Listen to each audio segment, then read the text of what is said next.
Right, welcome back to yet another day and yet another video. It's pretty nice out here today compared to how it has been. But anyway, this is a video on this Nissan that we've purchased. We purchased it for virtually nothing. We purchased it for £300, literally just for coming up and down to the workshop, carrying mucky tools inside and mucky parts. I don't drive particularly expensive cars. I think they're a waste of money. But the one I've got at the moment was about 15 grand, so I don't want to completely destroy it.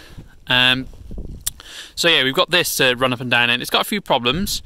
It was just going to be literally used for just running up and down here without MOT. But it's actually quite a tidy little car, so I think we're going to fix it. It's got a few issues, which I'll show you. I've literally just noticed this. I folded the wing mirrors in last night, and obviously this mirror's been replaced and with a blue one, and somebody's painted it quite shoddily. I did notice this. I thought it was just the factory paint finished peeling, but it's obviously spray paint, so that's a bit weird. But no, it's an alright little car. It's a 2006 on a 56 plate. It's the top of the spec when it was new. It's got 17-inch alloys on it.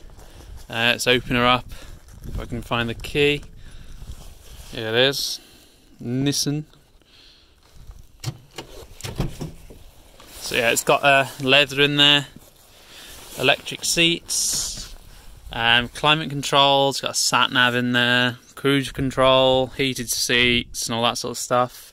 Alright for £300, it's kind of a testament to how well cars stand up. This has done, how many miles are on it?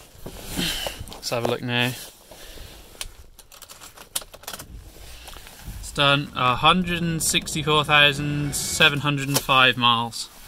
So yeah, it's done quite a lot of miles. But no, it's in quite tidy condition. There's no rips to any of the seats or anything like that. So we are going to fix it. It's quite handy. Ignore all that, that's just rusty water. It's quite handy to have these plastic rubber seat backs, because it can basically act as a van, which is quite handy. But no, it's a... what model is it? It's an Adventura. It's got a tow bar on it. It's 2.2 diesel. I'll pop the bonnet now. Let's say it was a top of the line car when it was new. That was ever such a long time ago though. Come on.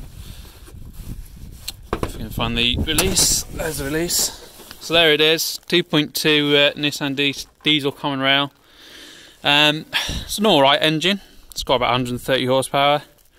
It's relatively pokey for what it is. It has got a VV variable vane turbo on it. It doesn't burn any oil, surprisingly. It has got a couple of problems I'll show you in a minute. It's not got the typical timing chain problem, which these tend to suffer with. I know that because we've measured the crank and the cam sensors, and the timing chain is about right. And it doesn't rattle like hell. Sounded bad. But yeah, I'll show you the couple of little problems it's got. The main one is a cold start crank thing. So, the key in, I let the glow plugs come on. Turn them wipers off. Oh, better turn the radio down as well. Just get copyrighted on it. Cycle in glow plugs once more. So I'll show you what it does.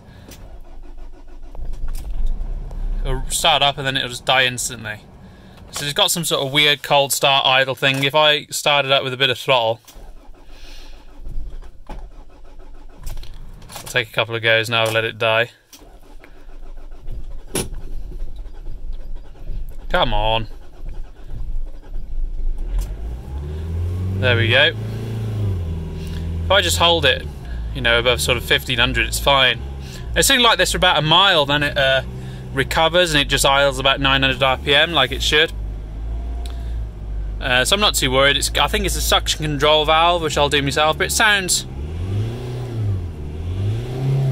alright. So the other issue, which is the bigger issue, is it's got no third gear. So it makes a bit of a grind when I try and put it in without the clutch down, but I think that's just synchro mesh, because when I do put it in third, there you go, my foot's off the clutch, we've got no drive and it's in third gear. So something's up with that. The rest of the gears work fine without much noise. I've got an LUK clutch, let's just switch it off. I've got an LUK clutch back at the house I'm going to put in it, and we've got a second-hand gearbox we bought. Second-hand gearbox is about 100 quid. So yeah, I'm not going to do it myself because I think it's about a 6-hour job, and I've not got a lift, so I don't want to be crawling around on the floor. And by the time I bought a service manual for it and a clutch alignment tool, I may as well just pay my mate 180 quid to do it.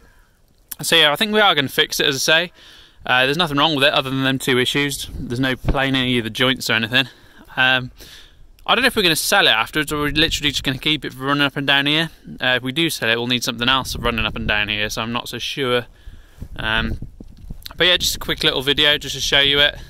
It's not really worth showing in some ways, but it's probably worth about, I don't know, it's got to be worth 1,800 quid I suppose if it was in tidy condition. But yeah, just a little quick video on that. I'm going to film a couple more today because I've not been doing any for ages, because we've been setting this workshop up. But there'll be a video every day for the next 3 or 4 days at least. So yeah, I'll see you in the next one.